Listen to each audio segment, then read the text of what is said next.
Let me be straight with y'all. I wasn't on the Sanders hype train at first. I mean, let's be real. I had my doubts. I wasn't sold on him coming out of college. I wasn't convinced he was ready for the NFL, and I definitely wasn't ready to crown him anything when camp started. But then, I looked around. I looked at the quarterback room in Cleveland. I asked myself a simple question. What choice do we really have? Kenny Pickett? The man's hurt, and truthfully, he just ain't it. You can't convince me he's an NFL starter, let alone the answer for the Browns. 0% chance. Joe Flacco. I love the guy for what he was, but he's 40. That arm is seasoned, not special. He's not a future. He's barely a now. 0% again? Dillon Gabriel. I respect the fight, but size matters in the league, and 3 years from now, we're not going to be looking at him as our franchise quarterback. I'll give you the stat, 0. 0%. Now, Sanders. Look, I'll be honest, I still only put it at 5%. But when the other three combined for a big fat 0, and you're heading into a season where the moment things spiral out of control, you're going to be buried anyway. You play the kid, and that's where the storm begins. Because this week in Cleveland, it wasn't some injury update or blockbuster trade that set the city on fire. Nah, it was a rookie quarterback doing what most veterans wouldn't even dare. Alright, I'm launching a giveaway like never before. Think you know which. Browns quarterback will start the first official game. Drop your prediction in the comments, hit that like button, and make sure you're subscribed because 5 lucky winners will score a free game jersey. The more videos you comment on, the better your chances. Now let's continue the video from where we left off. Sanders walked straight up to his coaching staff in front of cameras, in front of his teammates with the mics hot, and called them out. Not with some emotional tantrum, not with wild yelling, with clarity, with intention. And now every sports show, every podcast, every group chat across the league is buzzing with the same question. Did Sanders cross the line? Did he just say what everybody else was too afraid to? Let me paint the picture for you. It's another brutal day of Browns training camp. Sun beating down, offense dragging through an 11-on-11 session like they've got bricks on their cleats. Nothing's working. The defense is reading everything. It's like they've got the playbook. And then comes the call. The offensive coordinator radios in yet another inside zone run. A play the defense had seen on loop. A play that had failed every time. And that's when it happened. You could see it. From the moment the call came through his helmet, Sanders's whole energy shifted. He stepped back from the huddle, shook his head, and said it loud enough for everyone, including those sideline mics, to catch. That's a garbage call, bro. That ain't gonna work. We ain't moving like this. The whole field just froze. Players stared, coaches stiffened. Even the fans watching let out an audible gasp. But Sanders wasn't done. They ran the play anyway, a half-hearted handoff. And boom, the defense blew it up like they knew it was coming. And as the whistle blew, Sanders didn't jog back, didn't sulk. He walked. Calm, cold, purposeful, right up to the sideline. Right up to quarterback coach Alex Van Pelt and offensive coordinator Ken Dorsey. And then he dropped the bomb. We're out here going through the motions while the defense reads everything we run, he said. Flat, firm. This ain't gonna cut it. I'm not about to look stupid out here. If y'all want to win, let's run something that actually works. Mic dropped. The silence after that is deafening. The team media crew caught every second on camera, and within minutes, the clip had leaked. By sunset, it was everywhere. ESPN, Twitter, TikTok, Reddit, chopped up, subtitled, debated by every analyst in the country. Rookie QB blasts coaching staff. Sanders goes rogue, QB meltdown, or leadership moment. Inside the Browns facility, chaos. Reports say Kevin Stefanski was furious behind closed doors. The offensive staff felt blindsided, humiliated. Word is, the O-line vets even held a private meeting to figure out whether their rookie quarterback just went too far. But here's the twist. Not everyone was mad. A few guys, quietly, they were nodding. One wide receiver off the record told a local reporter, he ain't lying. The defense been smoking us, same looks, same calls, but maybe. It took the rookie to finally say it out loud. And then Sanders added gasoline to the fire.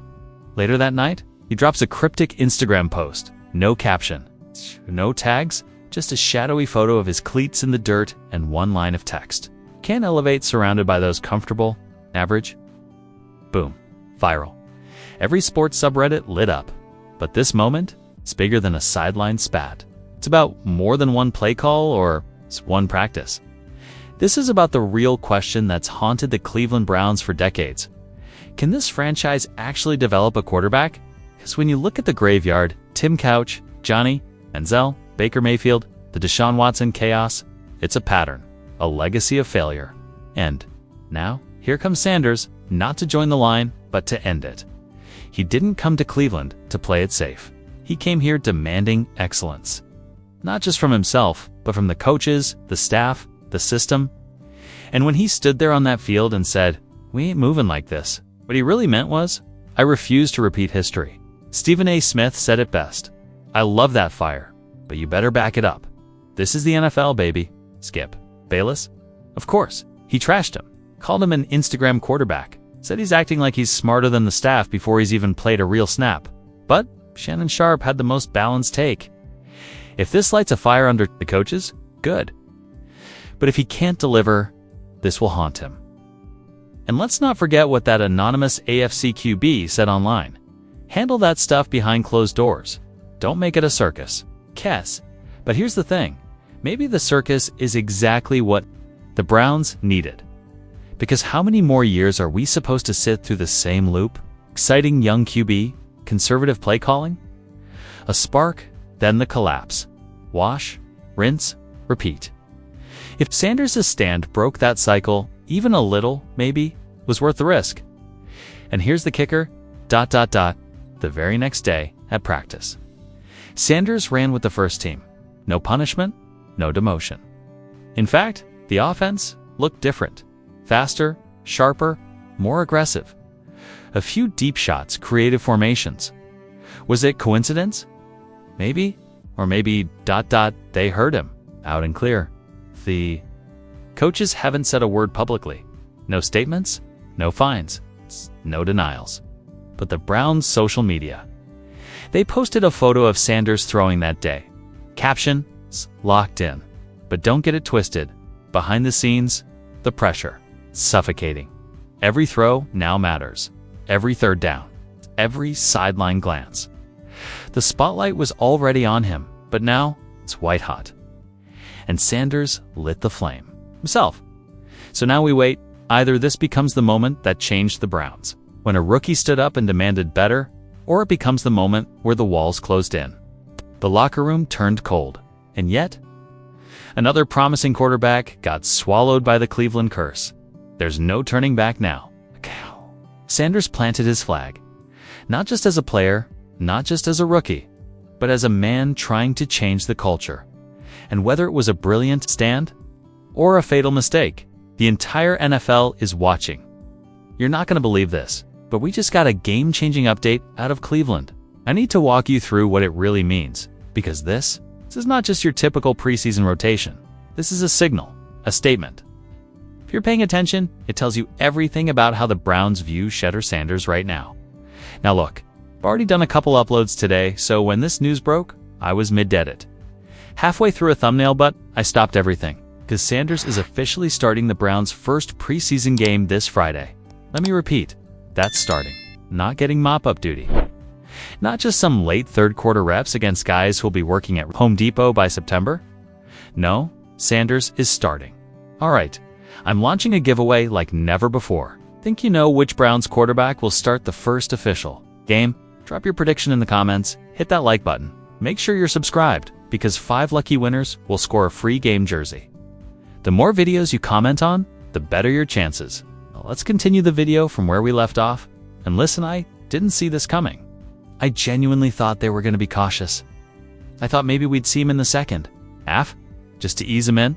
But no, they're throwing him into the fire against Carolina's first-team defense. And that tells me one of two things. Either the Browns want a real, unfiltered look at what Sanders can do against real NFL starters, or they're giving him an honest-to-God shot to make some noise in this quarterback room. Now, let's break this down. No Dillon Gabriel, no Kenny Pickett, No Joe Flacco. They're all expected to sit. This is Sanders' stage. And when he exits, it'll probably be Tyler Huntley cleaning up the second half, which makes sense, especially since Sanders has been dealing with some shoulder soreness lately. So no, he's probably not playing all 4 quarters. But that's not the point. The point is that the Browns just handed a rookie 5th-round pick the keys to the offense, even if just for a half. And don't get it twisted, most rookies in Sanders' shoes wouldn't sniff this kind of opportunity in their first preseason game.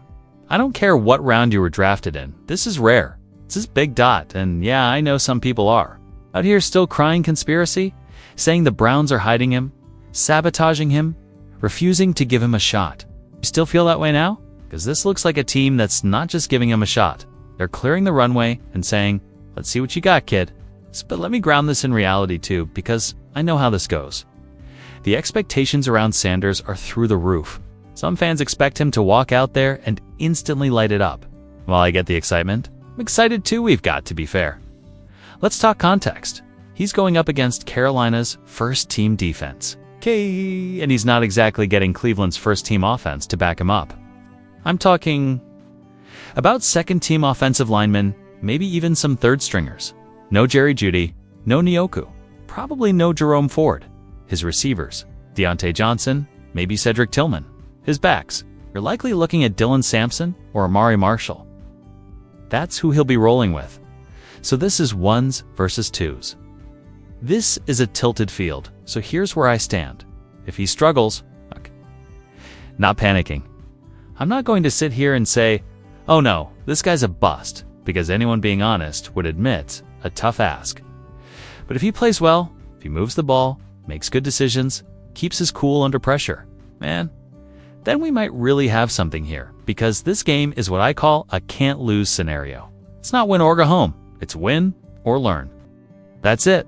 Now, here's where it gets even more fascinating. It's because this test against a live, starting NFL defense, it's going to reveal 2 huge things about Sanders' development too. Areas I've been watching closely at camp, first his pocket habits. This was a big red flag in his Colorado tape. He used to bail out backwards, try to roll out too often, especially to his left. It wasn't sustainable, but in training camp, I've seen real progress. He's staying more composed. He's not rolling out unnecessarily. He's not doing that whole spin and pray routine. Instead, he's starting to trust the pocket. He's learning to step up, not flee. And that's the second key, the step-up game. That slight forward movement under pressure. The difference between taking a sack and hitting your second read. I talked about this during the college breakdowns. He needed to develop that next layer, and in practice, I've seen glimpses. He's starting to get it. Now, preseason. That's where we see if it sticks when live bullets are flying. The footwork, the internal clock, the rhythm, that's all going to be tested. And here's the truth, the accuracy. That's never been my concern with Sanders. The kid can throw. What I want to see is whether those edge-of-the-pocket moments from practice translate into real time. It's decisions under live pressure. That's the NFL difference maker. Now don't get me wrong, you might only play a quarter. You might make one big throw or two and then hit the bench.